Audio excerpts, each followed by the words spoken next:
सार्थ्यमर्जुनस्यादौ कुर्वन् गीतामृतं ददौ लोकत्रयोपकाराय तस्मै कृष्णात्मने नमः. Hare Krishna. Welcome to our Bhagavad Gita Bhakti Shastri course. We are now coming towards the end of the 5th chapter. We are in the 3rd section. The first section talked about how Karma Yoga is same as but easier than Jnana Yoga. It provides the same result, but it can be practiced more easily. And the remaining chapter describes how the Karma Yogi stays free from bondage. So 7 to 16 talks about how fixing the mind on the Atma keeps the Karma Yogi free from bondage. And then 17 to 29 talks about how fixing the mind on the Paramatma frees the Karma Yogi from bondage. So we discussed how in the 17th verse, the 4 faculties of our subtle setup, Tat Buddhas Datmanas Tanishthas Tat Parayanaha, the mind, the intelligence, the mind, the faith and the goal, we center them on Krishna. And those who do that, they develop an equal vision towards all living beings. Now Krishna will describe what is the result of that equal vision. Those who have that equal vision, Krishna says, they are as good as liberated even while being in this material world. So 5.19 Ihaiva tairjitah sargo yesham samye sthitam manah nirdosham hi samam brahma tasmad brahmani te sthitah. So ihaiva, iha eva, iha means in this world, in this life itself, eva certainly, tair, by them, jitah sargo, they have conquered over. Sarga is cycle of birth and death. They have conquered over cycle of birth and death. Who are they? Yesham samya sthitam manah. Those whose mind is situated in samya, equanimity. So samya is related with the word samadarshinaha from the previous verse. 5.18d is repeated here twice in 5.19b as well as c. Samya is equanimity, and then what is the nature of that equanimity? That makes them as good as Brahman, nirdosham. So there is no dosha. These faults refer to not the faults of that we often think of, but the faults refers to the contaminating effects of the 3 modes. They have gone beyond the 3 modes. Nirdosham hi samam brahma. So that what is beyond the 3 modes is Brahma. So they have become as good as Brahma, and therefore tasmad brahmani te sthitah. Therefore they are situated in Brahman. So here Krishna describes how the equal vision can situate a person in Brahman. So actually speaking, the soul is transcendental, and for the soul what is happening in the material realm doesn't really matter, because everything in the material realm is ultimately temporary. It just comes and it goes. It doesn't matter for the soul. Now why it matters is because the soul is attached. The soul thinks, okay, this will make me happy, that will make me miserable. But when the soul is jarasama, understood, actually nothing material can make me happy, because I am not material, I am transcendental. My real life is the life of spirit, not the spirit of life of matter. So therefore, when a person starts seeing everything material equally, then naturally there is no more attachment to matter, excitement about what changes happen in the world of matter, and then that itself is liberation. Now what is bondage? Bondage is caused by our own desires to enjoy this world. And those desires to enjoy the world are present because we think that certain things in this world are enjoyable and certain things are lamentable. We want to avoid them. But when we don't feel like this, when we are sama, then that's as good as liberation from bondage. So Prabhupada explains what flawless means. Nirdosham. The Lord is flawless because he is without attraction or hatred. So raga and dvesha, that is based on illusion, and that creates flaws within us. So similarly, when a living entity is without attraction or hatred, he also becomes flawless and eligible to enter into the spiritual sky. So to enter into the spiritual sky, that means Prabhupada uses the word Brahman to mean the Lord over here. Brahman can mean Brahmajyoti, it can mean Bhagavan. And as the Bhagavad Gita's thought flow will evolve, we'll see that Arjuna will tell that Krishna is Param Brahma. He is the Brahma in the highest manifestation. So what Srila Prabhupada is giving us over here is what Krishna is going to, what Arjuna is going to confirm later on in the Bhagavad Gita. So flawlessness means one is not having attachment or aversion. Now the question may come, how does one become situated in this Brahman platform? So of course Krishna has told one tad buddha sadatmanas, invest these four faculties, but how does one practically do it? So now Krishna will describe a process. So the set of verses from here onwards, they are both descriptive and prescriptive.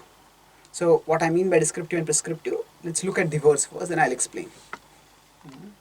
So, na praharishet priyam prapya, no dvijet prapya cha priyam, sthira buddhir asammudho, brahmavid brahmani stitaha, na praharishet priyam prapya.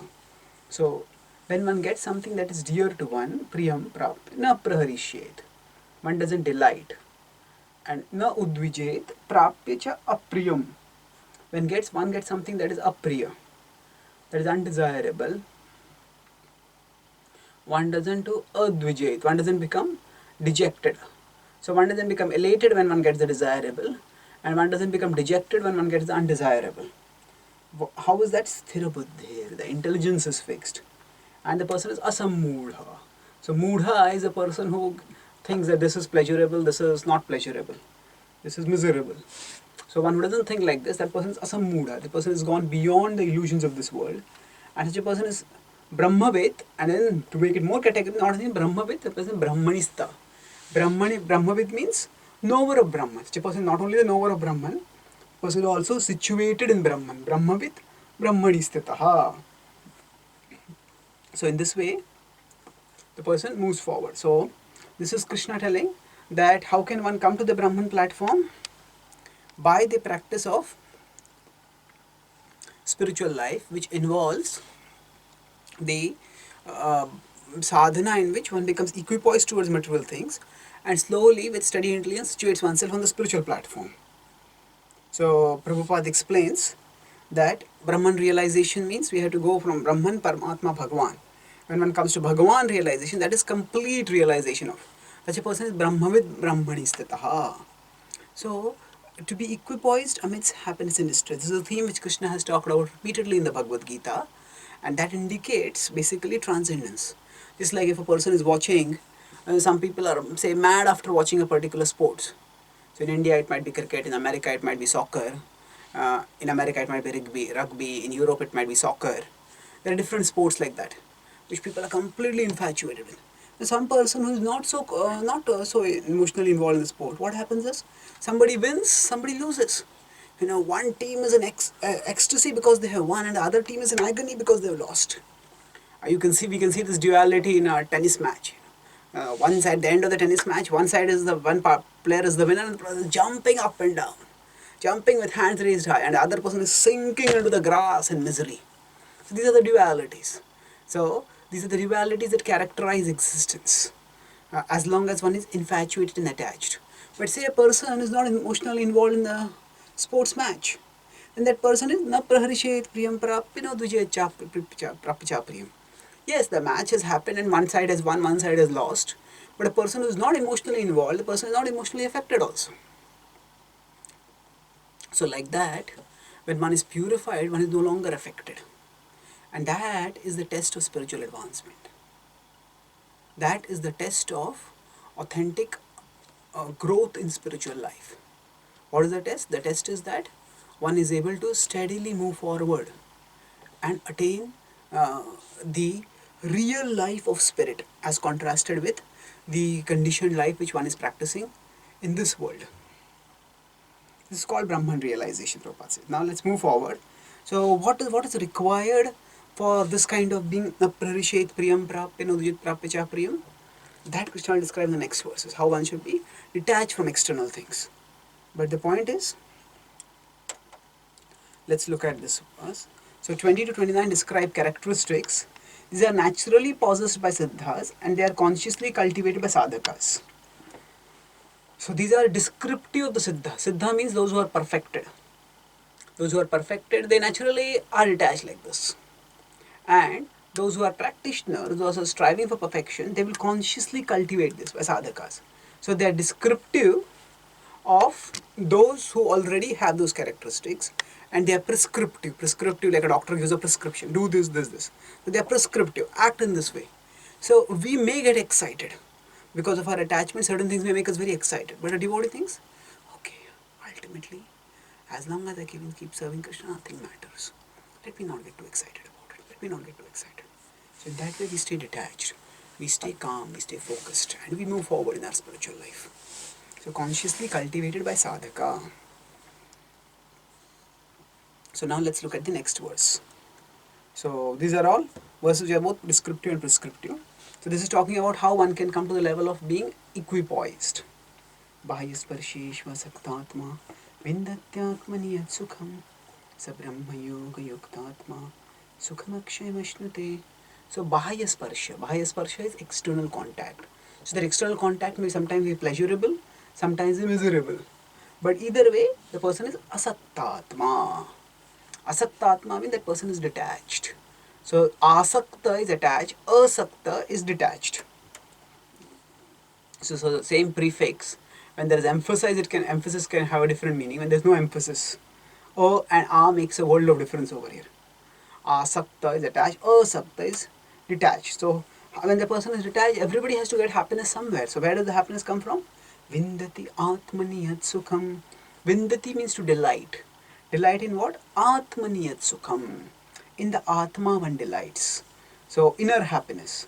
And such a person is a Brahma Yoga Yukta Atma. Such a person is, now Brahma Yoga is not some other part, some different kind of yoga like Karma Yoga, Jnana Yoga, Dhyana Yoga. There is no Brahma Yoga.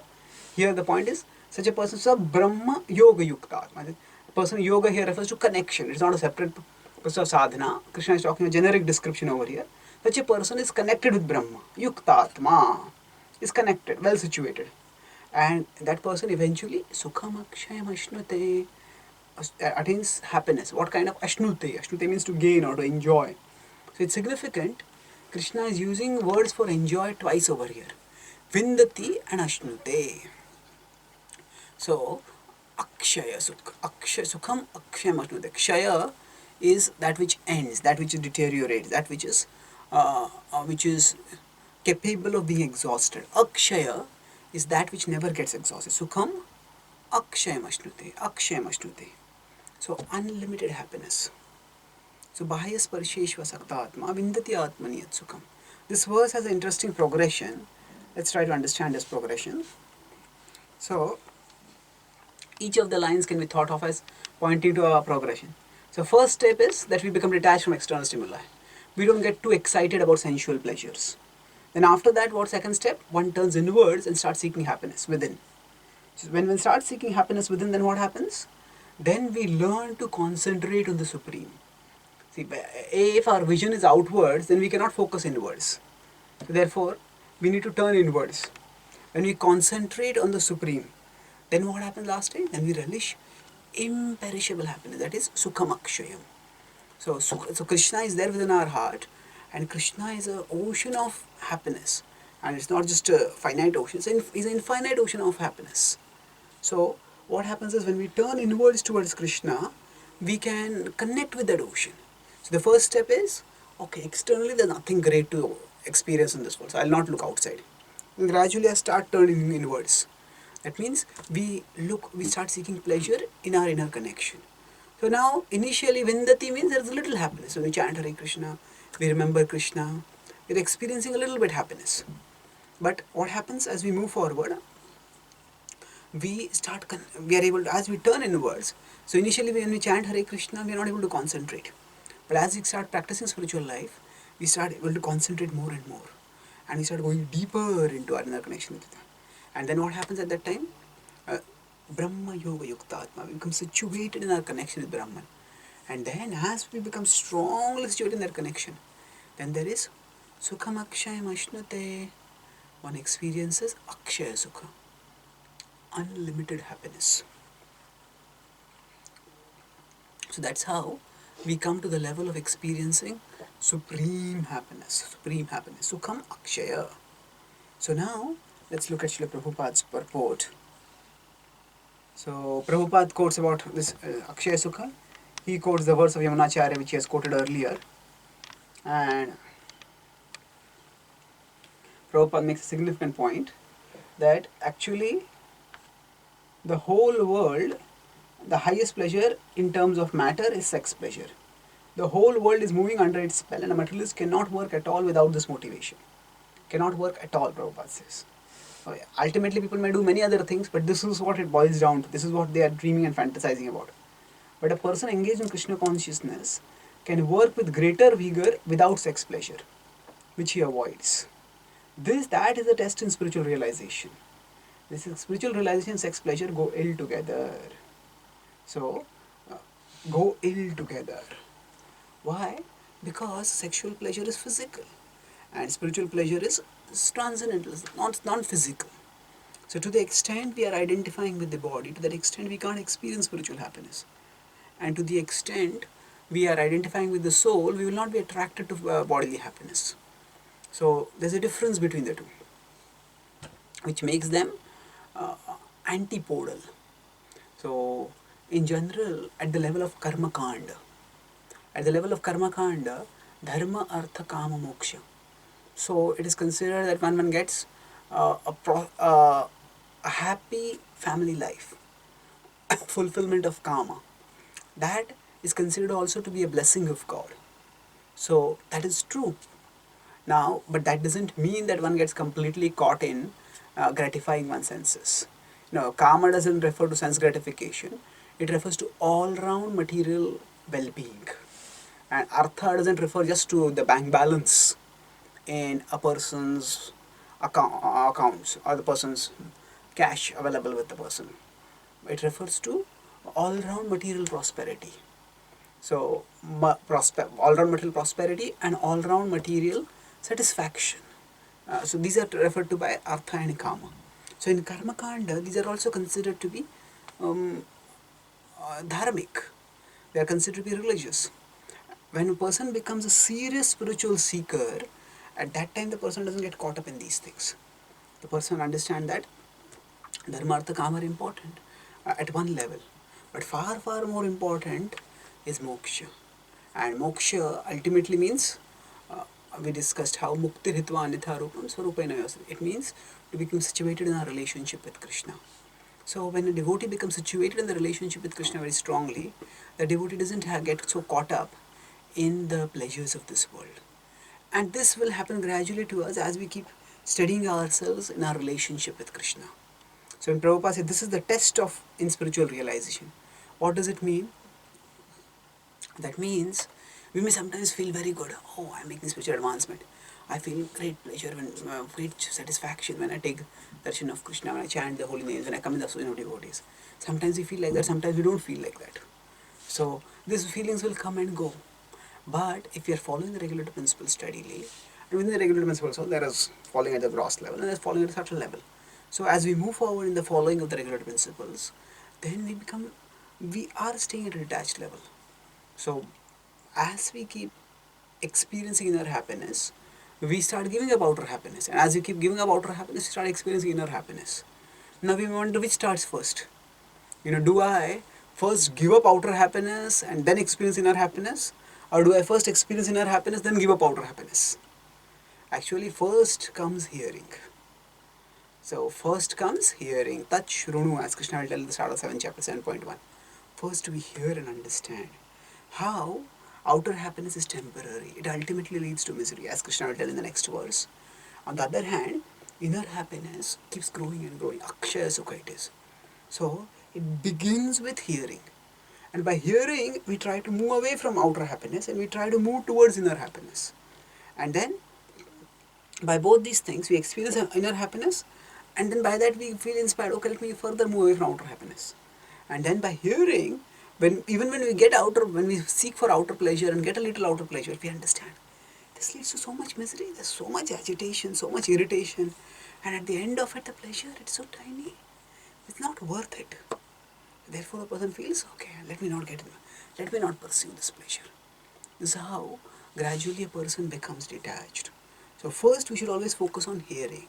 We'll see that if we are not hearing regularly, our Krishna consciousness will become weak, will not be attentive in our chanting, will not be serious in our cultivation of bhakti, then we are not experiencing inner happiness, naturally we will be dragged towards outer happiness. And then we will collapse. So we will collapse in the sense that You'll be dragged outwards and outwards, further away from Krishna. So how far we'll go away, we can't say. So better not take that risk. Therefore, we understand that it all begins with hearing. Now Krishna will talk about on what basis can a person become Bahaya Sparsheshva Saktatma. Why should one give up outer pleasures? Krishna says because they lead to misery. This is a very well-known verse from the Bhagavad Gita which Prabhupada would quote very often. Let's look at this 5.22.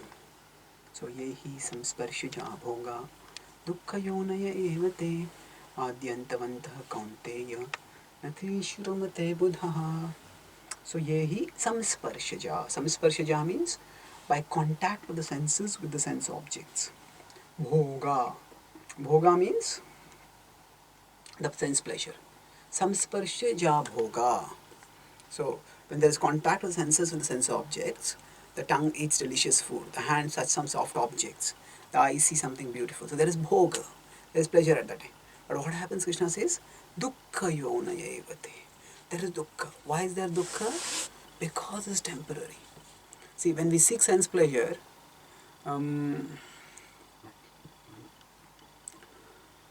there are three possibilities. It is not unattainable. Our eyes see so many good-looking forms. No human being can satisfy or can enjoy all the good-looking forms that the eye sees. So most of the pleasures that we look around, they are unattainable. So that just creates craving. I don't get anything at all. Then they are not attainable. Then even if they are attainable, then also we find out they are not palatable. That means I get it, but after I get it, I find, hey, this is not pleasurable at all. I had dreamt so much. Somebody thinks, oh, there's this new hotel where there's such a delicious food. I want to go and eat over there. But when I go and find out, it doesn't taste at all good. So we get it, but it doesn't live up to our expectations. It's not palatable. And then even if it is palatable, then we find it's not retainable. So retainable means how long can we keep eating? Even if we get the most attractive sense object, how long can we enjoy it? Our body's capacity is limited. Our body itself is time bound. Every sense object is time bound. So nothing is retainable. So either way, if you look at these three possibilities, not attainable, not palatable, not retainable. In all three ways, ultimately what we get is misery. Ultimately what we get is dukkha yonaya evate. So there may be some pleasure, but when that pleasure goes away, it will lead to misery. And sense pleasure is like a sandwich. Imagine the sandwich, there are two thick loaves, and in between there is some delicious item. There may be some butter, there may be some vegetable sandwich, something fried or something spicy which tastes really good. Now imagine that it is a sandwich, and both the loaves that are there, the upper loaf and the lower loaf, they are huge, and they are not only tasteless, they are unpalatable entirely. They taste terrible. So one wants to eat the sandwich. One starts, push the mouth. Of course, the sandwich, it doesn't taste good. But one thinks at least that there is a thin layer in between, that I will enjoy. But then you go through the sandwich and find there is nothing layer in between. And you find, oh, there's the next layer which is next loaf, that is also dry and tasteless. So what are those two loaves referring to? The upper loaf is hankering. The lower loaf is lamentation. And in between, there is a little pleasure. And sometimes what happens is, we get cheated and there is a sandwich with no loaf only in between. Nothing in between only. They are just two loaves together. So like that, every sense pleasure if we think of, first there is hankering. I want it. When will I get it? When? The mind is whipping us. Come on, get it. I want it. Yeah. When will I get it? So there is hankering. And hankering, people may call it pleasurable, but it's not pleasure, it's miserable. Actually, when we start engaging in sense gratification or start fantasizing about sense gratification, it's torture when the desire comes. Come, do it. It's torture actually. And then, as one is experiencing the torment of hankering, of craving, and then one gets the enjoyment. And if that enjoyment is there, yes, actually what we call pleasure is largely a relief from the torment. That's all, a relief and a release from the torment. And then that tiny layer of the sandwich, the taste that ends, and after, oh, it got over. I wanted it to go on, but it got over. I wanted to go on, it got over. Why? I want more, but I can't get it. So then there is lamentation. There's hankering and there is lamentation. In between there is tiny little pleasure. So, Adi Antavantah Kaunteya. What Krishna is saying. This sandwich example is good to go keep in mind to understand this point. So, Adi Antavanta. So just like there is a sandwich, the tasty layer is only in between. That is tiny. Our bite will barely pass through, it will get over. So, sense pleasure is Adi Antavanta. It has a beginning, it has an end. And therefore, a wise person, na teshu ramate buddha. The wise person does not delight in such a pleasure. Buddha is a wise person. So Krishna is contrasting this with what he used in the previous verse. He used asammudha. So asammudha is a person who is not deluded. So that person is Buddha. So there is Buddha and there is Mudha. So Buddha is a person who is not infatuated by material pleasures. Mudha is a person who gets intoxicated and captivated by material pleasures. Nateshu ramate. Ramate means does not delight. Such a person knows that, okay, these pleasures, they're nothing to look forward to, they're nothing to dream about. Now Krishna uses a very precise word over here. Dukkha yonaya evate. Yoni means womb. So dukkha yonaya means the womb of misery. What Krishna is saying over here is, sense pleasure is pregnant with misery. Now, when there is pregnancy, there may not seem to be any immediate change over there. But eventually, once there is pregnancy, there will be delivery. So similarly, sense pleasure, it's pregnant with misery. And once the pregnancy is there, the delivery of the misery is going to come. And this is such a delivery that no abortion is possible. Can't avoid it. Once when it started, it will just take off its own momentum like a juggernaut. One cannot stop it. It will steamroll all of one's protests and attempts to stop, and the misery will hit us. We can't avoid it. So dukkha yonaya evate. So it's a womb of misery. So when one understands that actually there is misery that is bound to come sooner or later when I engage in sense gratification, and the person thinks, I don't want to get involved in this. Na teshu ramate buddha. Now Prabhupada explains, Prabhupada takes the word rama, na teshu ramate, and he connects it with the Padma Puran, where describing what the word Ram means. So, Ramante yogino anante satyananda chidatmani iti Rama pade naso param brahma vidiyate. So, Ramante yogino anante. Ramante yogino anante. That the yogis ananta raman, they enjoy unlimitedly. In what? Satyananda chidatmani. Satya ananda. They experience real happiness.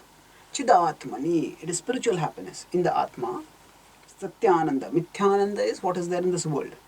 Iti Ramapadena, so that absolute truth that has been given the name Rama, Param Brahma Abhidhiyate. Abhidhiyate means it is known as. So that absolute truth which enables one to experience great happiness, that is called as Ram. The word Rama, Ramati, Ramayati, it is said. One who delights and one who gives delight. So the Lord delights in himself and he gives delights to others. Ramati, Ramayati, iti Ram. So that's another explanation. So the yogis. Now not everybody can do Raman in Ram. Materialistic people, what is this story? What are these stories you're talking about? What is the big deal about it? But then they will want some other stories. They will have stories of Mickey Mouse and Harry Potter, and they will have all kinds of fantasy novels which they will be reading. So why not read about the Supreme Lord and develop a taste over there? So Ramante Yogino Nante. We all want something fantastic, something wonderful, something extraordinary to think about, to study, to hear. So if we get that in the Supreme Lord, that is wonderful. So Ramante Yogino Anante. So Nateshu Ramate Buddha. They don't enjoy, the wise people don't enjoy in this. What do the wise people do? They enjoy in the relationship with the Supreme Lord. And Prabhupada quotes from the Bhagavatam, famous verse, which he would quote again and again, 5.5.1. At the start of the 5th chapter, in 5.1, Prabhupada had quoted another section from this, chapter 5.5.4 to 6, Asana Piklesha Dasa Deha. Rishabhadev's teachings were something which Prabhupada quoted quite frequently. So here is quoting the verse which begins the instruction. So Rishabhadev is instructing his 100 sons headed by Bharat Maharaj, and he starts by telling Don't waste the human body in animal pleasures. So let's look at this verse. Nayam deho deha bhajam nriloke kashtan kaman arhate vidbhujam ye tapo divyam putraka yena sattvam shuddhi desmad brahma saukhyam to anantam na ayam deho. That with this body deha bhajam nriloke. Deha bhajam means one shouldn't enjoy. Nriloke, especially in the human body, that pleasure which is born with the deha, kashtan kaman arhate. So one should not do kashta to fulfill kama. One doesn't have to do enormous hard work. Kashta means enormous hard work, kama to fulfill us. Why? Vid bhujam ye. So here this word is like a slap on the face of the sense enjoyer. What is it being said over there? That what is the pleasure that one is enjoying? That is the pleasure of vid bhujam. Vid is stool. So those who enjoy the stool, that is their pleasure. What is the meaning of that? The stool enjoyers are the hogs. So what is the pleasure of the hogs? The hogs are animals, and animals live for eating, sleeping, mating, defending. So even pigs, they unite and they have their piglets, and they also delight when they also have their orgies when they enjoy sense pleasure. And if human beings also do that, then there is a what is so special about the human beings? So vid bhujam ye. So it's saying what is the standard of animal pleasure? Why should a human being work hard for that pleasure that is enjoyed even by these low class animals? So what should one do? Tapo divyam. Divine austerity one should perform. What will happen by that austerity? Putraka yena sattvam. So he's saying that my dear sons, putraka yena sattvam shuddhyet. Your consciousness will become purified. If you do austerity, your consciousness will become purified. And then what will happen by that? Yasmat brahma saukhyam to anantam. You will experience brahma sukh, which is ananta. So this pleasure, so Prabhupada is connecting this with this as well as the previous verse. This verse is saying, don't enjoy because it will lead to misery. So Prabhupada is saying, yes, that's what the scriptures say, that this is a low class pleasure, animal level pleasure. Don't enjoy it, but seek to become purified by performing austerity, and then one can have unlimited happiness. So this Brahma Saukhyam to Anantam is can be correlated with 5.21. Sukham Akshayam Ashnute. So here it is unlimited happiness, there also is imperishable happiness, same point. So how does it work? Why do we need to do austerity? Because in the transitional stage, when we are weaning ourselves away from material pleasure and we are trying to gain the spiritual pleasure, at that time it is a struggle. But if we go through that struggle, if we weather that storm, then what happens is we move further and we experience real spiritual happiness. So Sukham Akshayam Ashnute. It's like a disease condition, and the disease condition a person cannot enjoy. So the period of treatment is a period of austerity. But once one follows the austerity, then one can experience real happiness. Once one is healthy. So Prabhupada writes, the more one is addicted to material pleasures, the more he is entrapped by material miseries. So the more pleasure we seek in material level, the more misery also we will get. We can't avoid that. Now, Arjuna gets the question at this point, yeah, I know, okay, even if I agree that yes, material enjoyment leads to misery, but still just knowing this, my desires don't go away. The desires still stay, so what should I do? So Krishna says, tolerate. He throws a challenge to Arjuna, tolerate. Shaknoti haiva yah sodhum prakshari vimokshanat kama krodhodbhavam vegam sayuktah sa sukhi naraha shaknoti haiva yah sodhum. Shaknoti haiva. Arjuna, if it is shaknoti, if it is possible for you, sodhum, to tolerate. What? Tolerate what this, he will explain that in third line. Kama krodhodbhavam vegam. So by lust and by anger, certain urges come up, but tolerate them. And for how long? You have to tolerate it. Praksharir vimokshanat. These urges are born from the body, and because they are born from the body, they will be there as long as we have the body. So therefore, you have to tolerate them as long as you have the body. Now this can be sobering, at the same time It can also be hope-giving. Sobering means we know that we have a struggle as long as we have a body. But actually, as we become purified, the struggle becomes more and more manageable. The struggle becomes more and more winnable for us. Doable, winnable. So, prak sharir vimokshanat. What will happen? So, yuktaha, such a person will be well situated. Not only well situated, such a person will be happy. Sasukhi naraha. So, it's interesting that what Krishna is telling over here is that the urges will come, but tolerate. Oh Arjuna, if you are a warrior, you can tolerate the onslaughts of the enemy. When they hit physically, still you will keep fighting even if you are wounded. So can you tolerate the onslaughts of lust, of anger, when they attack and wound you? Can you tolerate those attacks and still keep fighting, counter-attack? Shaknoti, tolerate. So tolerance is the wall between temptation and transgression. Temptation is we feel, oh, this I want to enjoy it. Some images come up in our mind, some desires come up, we start feeling temptation. Now all of us will get temptations. But transgression means when we act on the temptation and we do something wrong. So it's not that every time there is temptation there has to be transgression. No, that's not necessary. The tolerance is the wall. So if there is something which is moving, a vehicle is moving from here to here, but suddenly we find there's a wall over here, it cannot move forward. So tolerance is the wall that prevents temptation from becoming transgression. So yes, temptation comes, but I'll just let the temptation come. I'll tolerate it. It will go away. It is not going to be there forever. Yes. Calm down, calm down. Don't get excited about it. So Shakanoti, if it is possible to tolerate. Now actually all of us tolerate various things in our life. Now, for example, if we are working with somebody, working with a superior, and that superior speaks harshly to us. Now, we will not slap back at the person. There are so many situations in our day-to-day life where we tolerate using our good intelligence. It's not if I snap back over here, it will make things worse. Yeah, later I'll communicate myself properly. So my feelings, my concerns, I'll communicate it. So we all have to use tolerance. Tolerance is not necessarily weakness.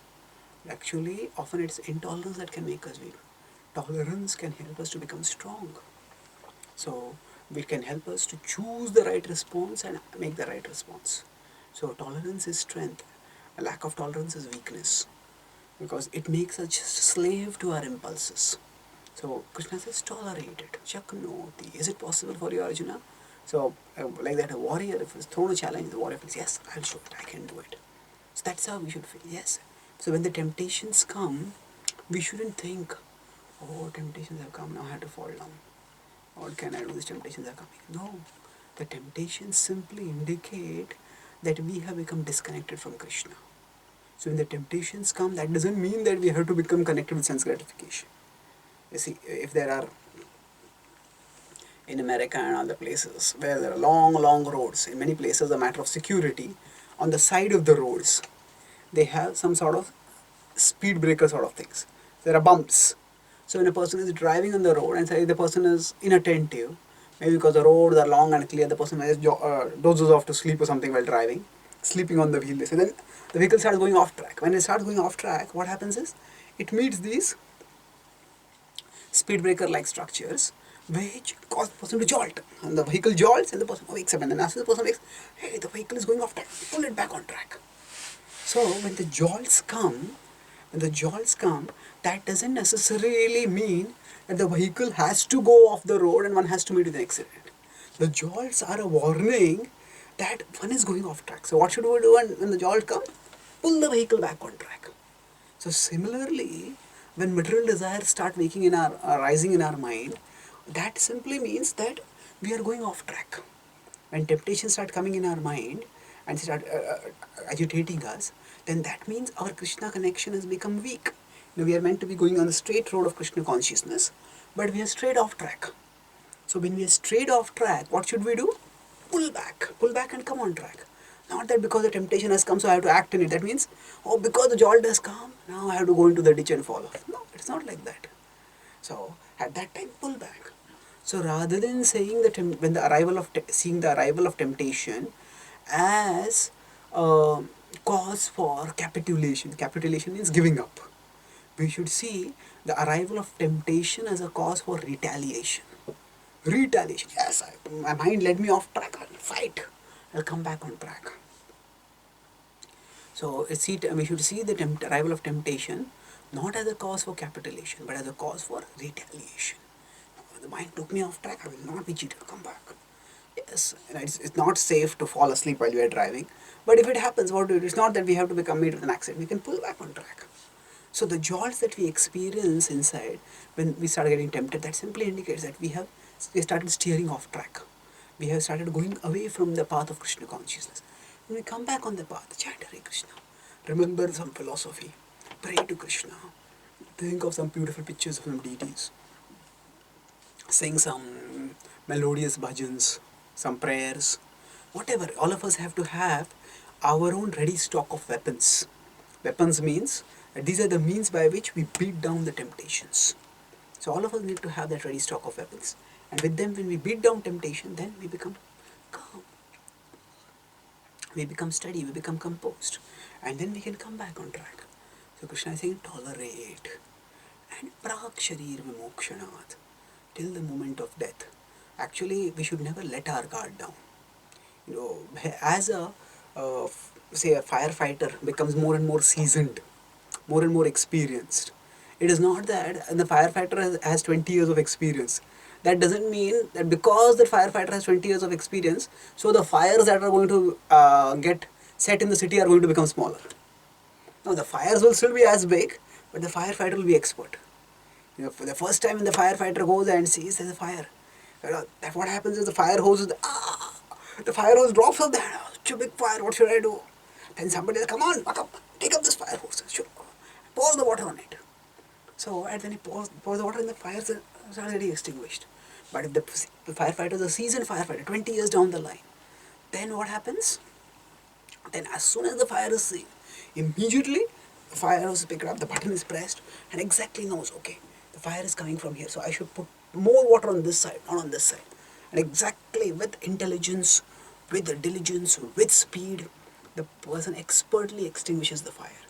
So it's not that the fires will not be set off just because the firefighter has experience. So lust is like a fire.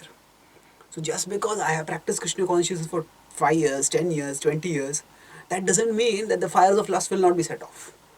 Yes, they're really provoking sense objects. And of course, our provocation may be lesser, it should be lesser, but it doesn't matter whether the provocation is lesser or not. The important thing is that we have the means, we have the knowledge to extinguish it. So rather than lamenting, oh, why are these fires of lust getting set up? We should become more seasoned, more experienced. As soon as the fires get set up, extinguish them. So extinguish them. So take on the fire hose. So what is our fire hose? Our fire hose is remembrance of Krishna. So when we take up the fire hose, the remembrance of Krishna, and start dousing the fire, that fire dies off. So what we should expect is not that the desires don't come up. Actually, the desires will also stop coming. But they will not stop coming just because we expect them to stop coming. They will stop coming when we repeatedly and insistently say no to them. You know, no, nothing doing. Every time we indulge a little bit in the desire blazes forward. And every time we say no to it, the desire dies down. Sometimes, occasionally it may appear that when we say no to a desire, sometimes it appears the desire is becoming stronger. And we say no to the temptation and we feel, this temptation, it is troubling me all the more. Actually, it is not like that. Prabhupada gives the example that when in a circus, the circus trainer is training a tiger. So initially, the tiger, how the tiger is trained, normally it's trained through eating. So when the tiger does what the circus trainer wants, the tiger is fed. Otherwise, the tiger is not fed. So now when the tiger is not fed, at that time, the tiger's roar starts becoming more threatening, more menacing. It seems as if it's going to shake off and break off through the whole cage itself. The way it roars. And an inexperienced observer will start, become so ferocious, better feed the tiger something. But the experienced circus trainer knows the tiger may be roaring louder, but it is becoming weaker. It is roaring louder externally, but because it is not being fed, it is becoming weaker. And if one can tolerate that loud roars, no matter how much you intimidate, I am not going to get threatened. That tiger cannot come out of the cage. It can't do anything. So then gradually it becomes docile. It understands my roaring is not going to get me anywhere. Then I have to simply do what this trainer is telling me. Then I will get food. Otherwise I will not get food. So then the tiger becomes docile, becomes obedient. And even after it becomes obedient, still the tiger has to be dealt with caution. It cannot be trusted very easily. So similarly, the mind is like the tiger. When the mind says, come on, enjoy, and we say, no, enjoy, the mind starts roaring like a tiger. Roaring, come on, do it. Oh, okay. Don't trouble me so much. We start becoming submissive to the mind. Instead of becoming submissive to Krishna, we become submissive to the mind.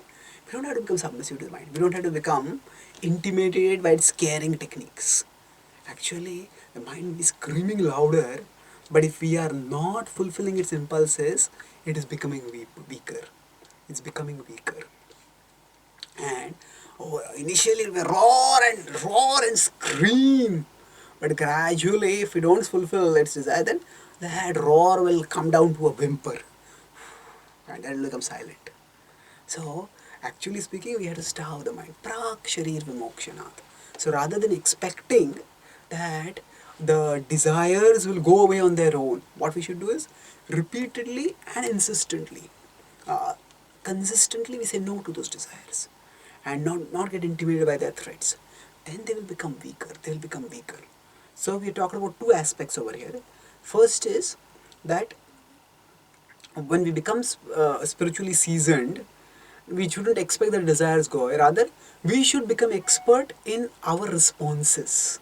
Yes, it's like an expert firefighter becomes quick in the responses. Quick and expert. This is how I should douse this fire when it has come. And secondly, what we should do is, when we are practicing spiritual life, we don't get intimidated by the threats and starve the mind. When we starve the mind, it will eventually become extinct. It will become silenced. So that is, Krishna is telling Shakanoti. Arjuna, is it possible for you? If it is possible, then you will be able to move forward and become Sukhi. Yuktaha means well situated. Sukhi means happy. Actually, we'll have relief, we'll have happiness when we become detached. If we are indulging, the desires will keep blazing more and more, and we'll never have happiness. So, Prabhupada writes over here,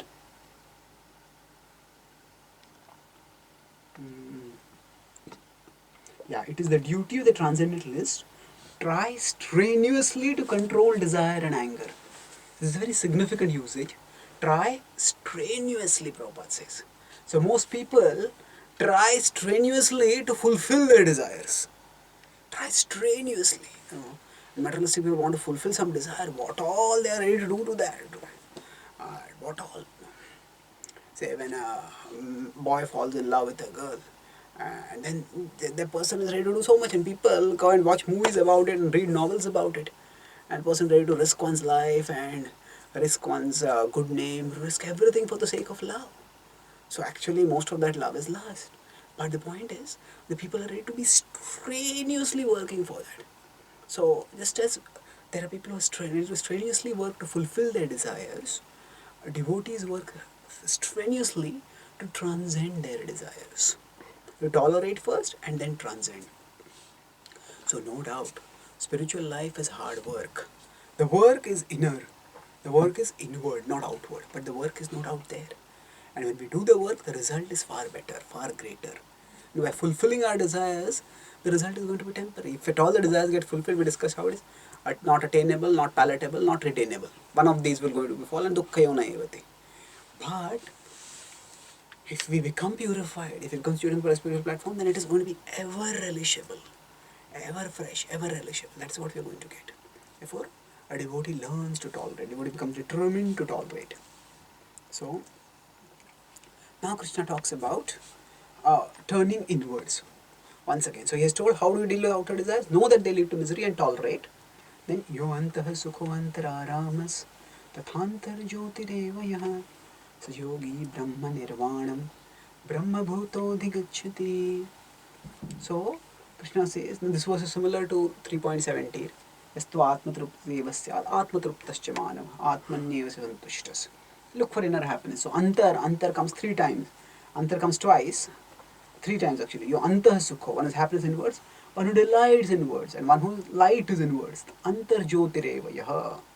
So which is emphasizing, turn inward, look for happiness in. So what happens to a person? So yogi brahma nirvanam. So a person attains spiritual happiness. And when a person attains spiritual happiness, brahma bhuto dhigacchati. Brahma bhut. So first the person will attain spiritual happiness, and this person attains spiritual existence.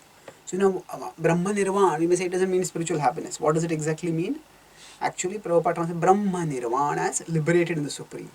Let's look at this word Brahma Nirvana once again. It is a significant word. People think that the word Brahma Nirvana is a Buddhistic word. So, yeah. So, what does Brahma Nirvana mean? The materialistic people think life ends with death. The Jnanis understand that life begins after. Jnanis think that life begins with death. Because they say, oh, this material existence is an illusion. Reality is when we come out of the illusion. Life begins with death. But Bhaktas understand that life begins whenever we start serving Krishna. Because eternally, what are we going to do? We are forever going to serve Krishna. So, the moment we start serving Krishna, that is the time from which our real life begins. And our real life continues eternally. So life begins whenever we start serving Krishna. That is Brahma Nirvana. So Nirvana is often thought of as a Buddhistic word. Nirvana means cessation, termination. So yes, there is cessation of material existence. Nirvana is there. But along with that there is Brahma. Brahma means that there is higher spiritual realization. There is life in Brahman. So Brahma Nirvana means ending of material existence and beginning of existence in spiritual realm. So because Krishna is also saying after that, Brahma Bhuto Dhigacchati. That person also attains Brahma Bhuta. That person attains spiritual existence. So this word Brahma Nirvana comes several times in the Bhagavad Gita. Let's look at its occurrences.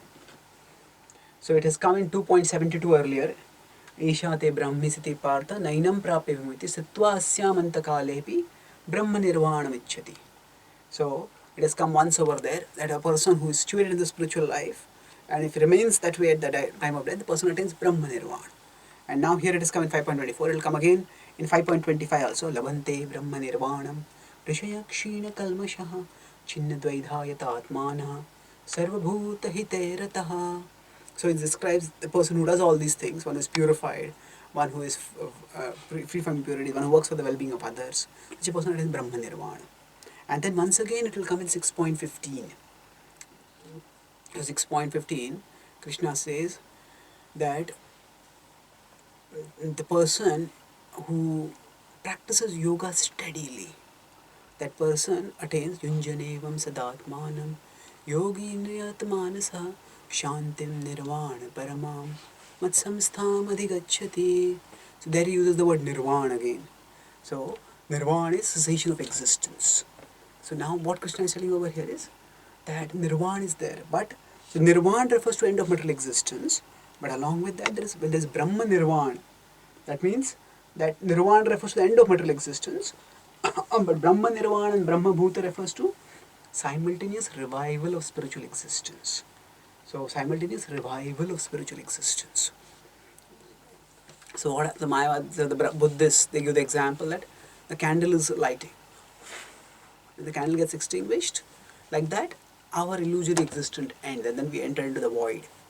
But actually, even if the candle gets extinguished, the energy that is there, which led to the lighting of the candle, that energy doesn't get extinguished. There's conservation of energy. So the energy will continue to exist and that energy will simply get transferred in some other form. So like that, Yes, at the time of death, the consciousness is no longer manifested in the material form. But that doesn't mean the consciousness gets extinguished. The consciousness continues to exist. The consciousness simply is expressed, is channelized to some other level, where one experiences a deeper level of reality.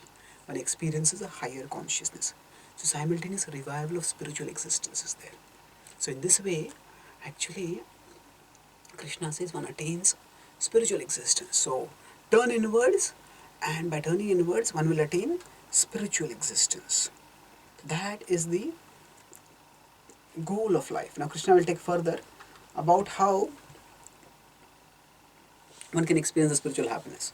Now Prabhupada explains that a liberated person enjoys happiness by factual experience. Now, factual, Prabhupada says, actually, when a devotee is happy, that is factual experience. It is not some just sentimental imagination. People may think when devotees chant and dance and sing and they look so bright faced. Why are these people so happy? Are these people taking some drugs? What does it make them so happy? Their faces are so bright. So what is that makes them happy? Because that's factual experience of happiness. It's not just some sentimental imagination. The soul, when it comes in contact with Krishna through the sound of the holy name, through spiritual sounds, then what happens is the person experiences higher happiness. So Prabhupada explains, what does factual happiness mean? Factual experience. He can therefore sit silently at any place and enjoy the activities of life from within. What are the activities of life? Are the activities of devotional service, the remembrance of Krishna. A devotee can sit in any place and meditate on Krishna's pastimes, chant the holy names, and experience a deep fulfillment. A devotee doesn't need anything external. Of course, the devotee comes out in the external world and acts in the external world also, because the devotee wants to share the happiness that is being relished internally with others. The devotee is not dependent on that. So, anta sukho antaramas. So, we may not experience this at all times, but all of us have our experiences when we start relishing in our happiness. Oh, this is so relishable. This is so wonderful. I wish I could hold on to it more. We can hold on to it. We all get occasional glimpses of spiritual happiness. We may go for some yatras, or some days we go for darshan, and the darshan is very beautiful. Sometimes there are very wonderful kirtans. Sometimes some classes are very memorable. So all those are our spiritual memories. They are our treasuries. So we have to make our memories into a treasury. What do? In our memory, we remember the times when we have had these wonderful spiritual experiences.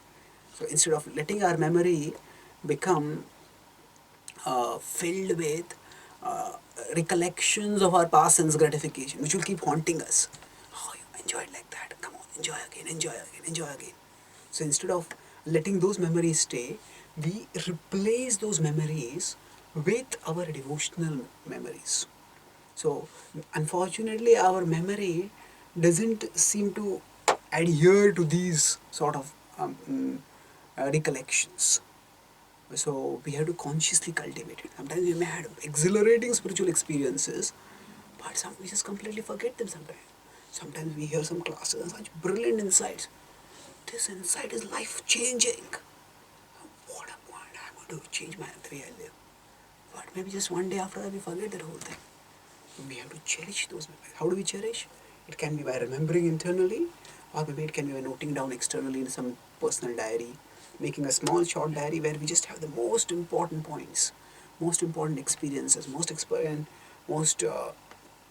transforming realizations inside that we have had, and keep them in a treasury. So of course we have to internalize them, and our memory has to become our treasury. But we have all had those experiences, and if we keep perceiving spiritual life, those experiences will become more frequent and more consistent. So they will become more, or they will more frequent and more persistent. When they will come more frequently, and when they come, they will stay for a longer time also. And in that way, we will come to a spiritual state eventually where we attain sthai bhav. Sthai bhav means steady spiritual emotion. Bhakti Rasamrita talks about this.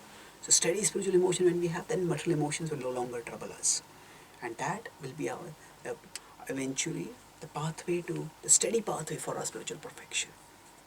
So Krishna says that such a person has attained Brahma Nirvana, liberated from material existence, reinstated in spiritual existence. Thank you very much. Hare Krishna.